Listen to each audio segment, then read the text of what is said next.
Next up we have Yvette Jones, and Yvette is with Design Craft Advertising.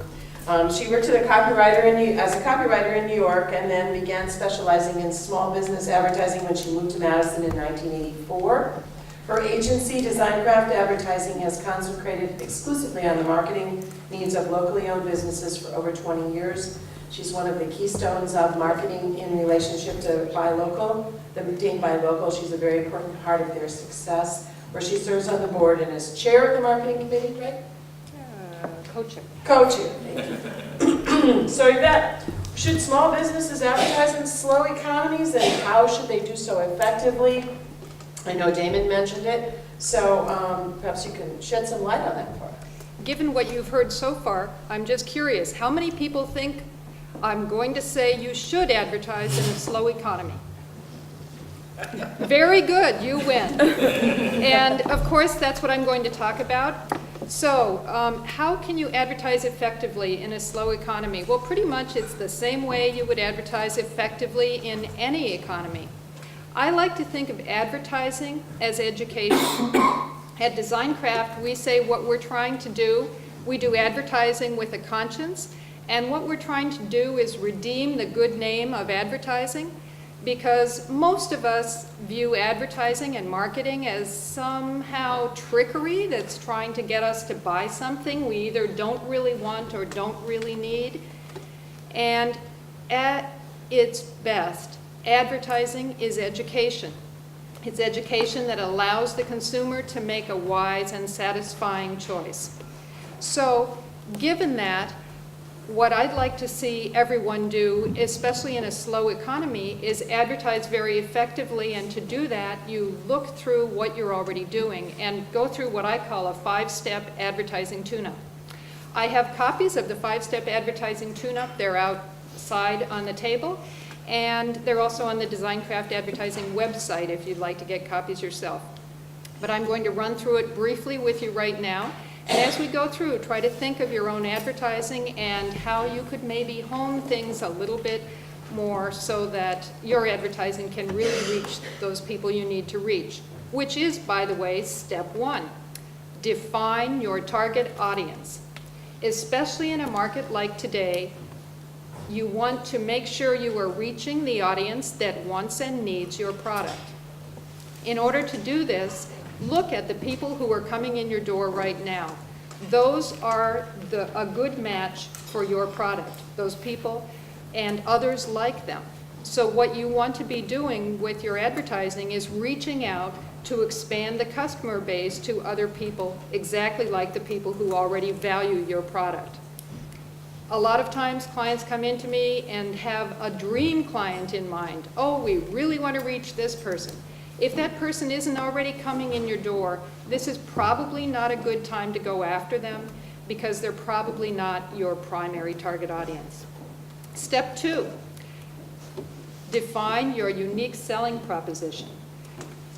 It's pretty easy if you're selling M&Ms to come up with a unique selling proposition. M&Ms melt in your mouth, not in your hand.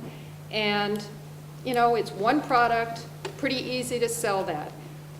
If you're a small business, chances are good your unique selling proposition is a combination of your products and your services, your products and your services and your location. So trying to hone that down to a single message and get your unique selling proposition simple enough that someone can understand it is going to take you a little bit of time. Once you do that, though, you have a statement that allows people to look quickly at your advertising and see exactly what you have to offer. I always say we should write that unique selling proposition in a way that even an 8-year-old can understand, because this shouldn't be something that you have to study and work on trying to comprehend. Sounds like I just changed in volume, but You have. Next are mine your resources. As a small business, advertising is often an uncomfortable expense. And one of the ways that you can augment your advertising budget is cooperative advertising. There are formal cooperative advertising campaigns or programs put on by manufacturers and vendors, and these often will match your advertising dollar with every expenditure you make.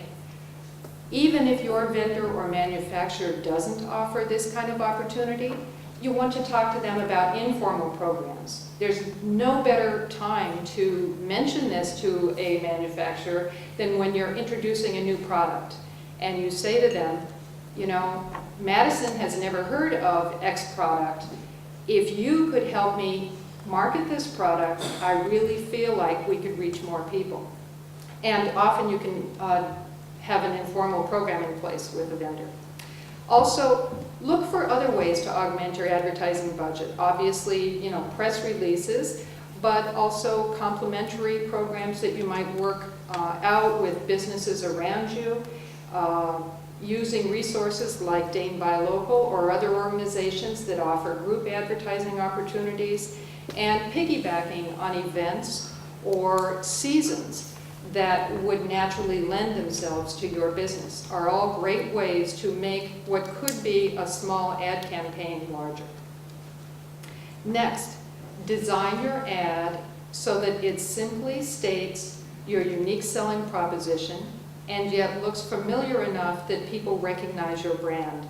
You want to make sure that you don't redesign the ad every time. We're all creative people. We love to go look at an ad and come up with great new ideas. But you have to remember that for the general public, they don't look at your ads often enough that you can afford to change the look every time and have them recognize you. Make sure that every ad ends with a direct call to action. You're trying to tell them to do something. You might be inviting them into your store, you might be inviting them to your website, but make sure that at the end of your ad there is a direct call to action that tells them what the next step is. Finally, you want to mix your media and repeat. The first group of people you want to advertise to are your existing customers. So reach out to them with e-newsletters or direct mail and make sure they're aware of whatever new product you have or new events you have going on in your store. Once you've reached them, go into print and online publications and put together a media mix that will directly reach out to that target audience you defined in step 1. You also, if you have money left after that, and make sure that you're repeating your ads, but once you have done that, you also might want to consider other forms of media like radio and television. The fact is, even in a slow economy, consumers are buying. And this is a wonderful time for you to gain credibility in the marketplace. There are not a lot of names out there. The playing field is somewhat clearer right now than it is normally, so your ad dollars will go further. Make sure you keep your name in front of your customers, and you'll do well as the economy improves. Thanks.